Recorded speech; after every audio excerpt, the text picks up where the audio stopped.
वरिष्ठ लोकांचा दुर्लक्ष होत आहे, पोलिसांचा पण दुर्लक्ष होत आहे. आमची स्थिती खूप गंभीर झालेली आहे.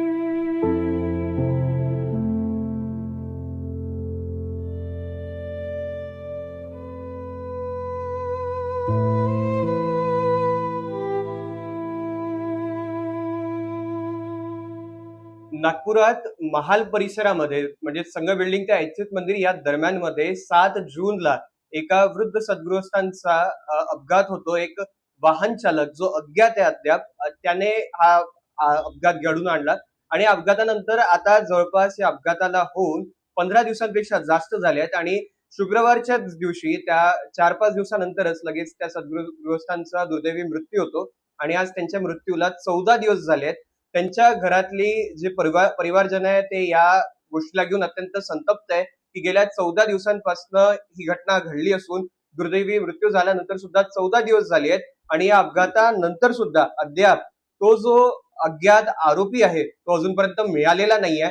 सातत्याने परिवारजन पोलीस प्रशासनासोबत चर्चा करताय, भेटीगाठी करताय, पण अद्यापही या व्यक्तीच्या हा जो कोण व्यक्ती आहे याला ना अटक झाली आणि याची ओळख अद्याप मिळत नाहीये. माझ्यासोबत त्यांचे सुपुत्र आहेत.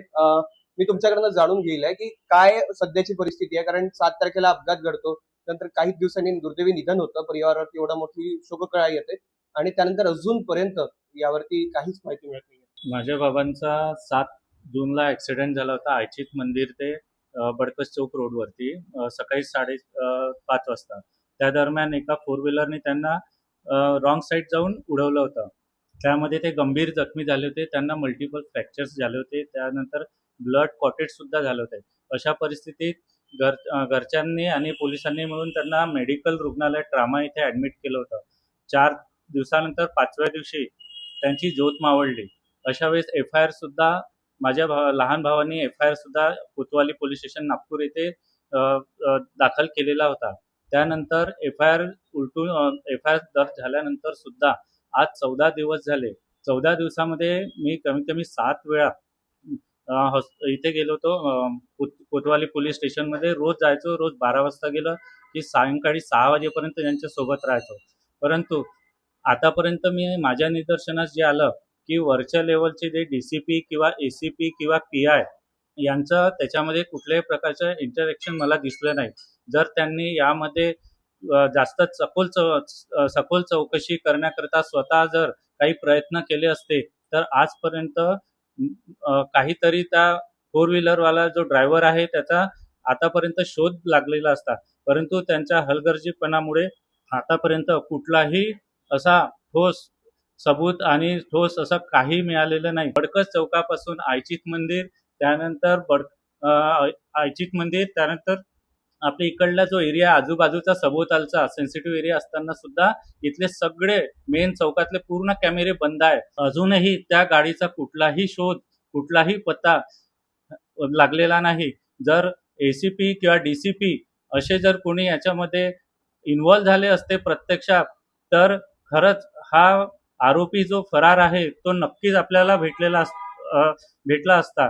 आम्ही याची एक प्रत CP ऑफिसमध्ये सुद्धा दिलेली आहे, परंतु CP ऑफिस कडूनही फक्त आमच्या 15 तारखेला आम्ही जे दिलं होतं तिथे एक लेटर, तर 15 तारखेला आमच्या समोर फक्त एक PI ला कॉल गेलेला होता.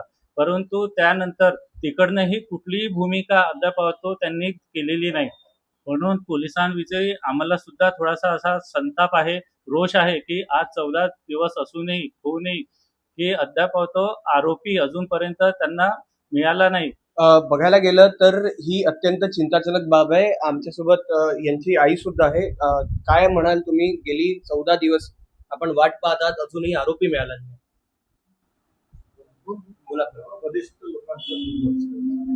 वरिष्ठ लोकांचा दुर्लक्ष होत आहे, पोलिसांचा पण दुर्लक्ष होत आहे. आमची स्थिती खूप गंभीर झालेली आहे. सध्या अजूनही ती दुःखाची जी वेदना आहे ती आता आपल्याला जाणवते आहे, ते अजूनही जाणवायला लागलं आहे. दुःख ते व्यक्त होत आहे आणि तरी सुद्धा प्रशासनाला मात्र याबद्दल जाग येत नाहीये, प्रशासनाच्या भावना मात्र जागत नाहीये. परिवारातली लोक सुद्धा आहेत. काय सांगाल, काय परिस्थिती? काही नाही, थोडक्यात सांगायचं झालं तर याच्याकडे वरिष्ठ लोकांनी बिलकुल लक्ष दिलं नाही या तपासाकडे. ACPI, DCPI, PI यांनी फक्त खालच्या लोकांकडे, साध्या त्या कॉन्स्टेबलकडे हा तपास सोपवून दिल्याचंच निष्पन्न होते आणि त्यांची काय खालच्या लोकांची त्यांच्या पात्रतेनुसार ते तपास करतात. पण या तपासामध्ये वरिष्ठांनी लक्ष देणं अत्यंत आवश्यक आहे आणि त्यांच्या निष्काळजीपणामुळेच हे सर्व प्रकरण चिघळत आहे. बस एवढंच माझं. पुढे काय भूमिका राहिली आता जर न्याय मिळत नाहीये, 14 दिवस झालेत, आता काही पुढची भूमिका तुम्ही तयार केली आहे का की काय करायचं आता? पुढच्या भूमिकामध्ये आम्ही असं विचार केला आहे की आता आम्ही यानंतर एक आपले जे गृहमंत्री साहेब आहे माननीय देवेंद्र फडणवीस सर यांच्याकडे आम्ही एक पत्र व्यवहार करायचा असा विचार केलेला आहे आणि त्यांना असं आम्ही म्हणू की आम्हाला याच्यामध्ये आरोपीला पकडून खरंच न्याय द्यावा अशी आम्ही त्यांना आग्रहाची विनंती करणार आहे. मुळात बघायला गेलं तर अगदी सहजगत्या अनेक गोष्टींची पडताळणी करणाऱ्या या पोलीस विभागाला गेल्या 14 दिवसांमध्ये कार दिसत असताना, कारचा नंबर प्लेट दिसत असताना सुद्धा जर आरोपी पकडता येत नसेल तर ही अत्यंत चिंतेची बाब आहे की 14 दिवस गेल्यानंतर सुद्धा एक साधा अपघाताचा आरोपीच पकडला जात नाही. तर मोठमोठे गुन्हे जे आज नागपूर शहरात घडतात आहे, नागपूर शहर सध्या भारतातनं गुन्हेगारीच्या बाबतीमध्ये दुसऱ्या क्रमांकावर लागत आहे आणि तरी सुद्धा जर ही परिस्थिती नागपूर पोलिसांची असेल तर खरंच ही अत्यंत चिंताजनक बाब आहे. या विषयासंदर्भात आता दोनच मुद्दे आहेत जे पुढे येतात आहेत. सगळ्यात पहिलं की या परिवाराचं जे आर्त दुःखाची किंकाळी आहे ती पोलीस प्रशासनाच्या हृदयापर्यंत जाणार का, आणि त्यातनं सगळ्यात महत्वाचा जो मुद्दा आहे की किती वेळ अजून लागणार आहे या परिवाराला न्याय मिळवून देण्याकरता. सध्या तरी हेच बघणं महत्वाचं राहणार आहे की हा आरोपी किती लवकर पकडला जातो आणि त्यानंतर या आरोपी विरोधात तत्काळ कारवाई किती दिवसात होते. वेदांग चट्टे, तरुण भारत.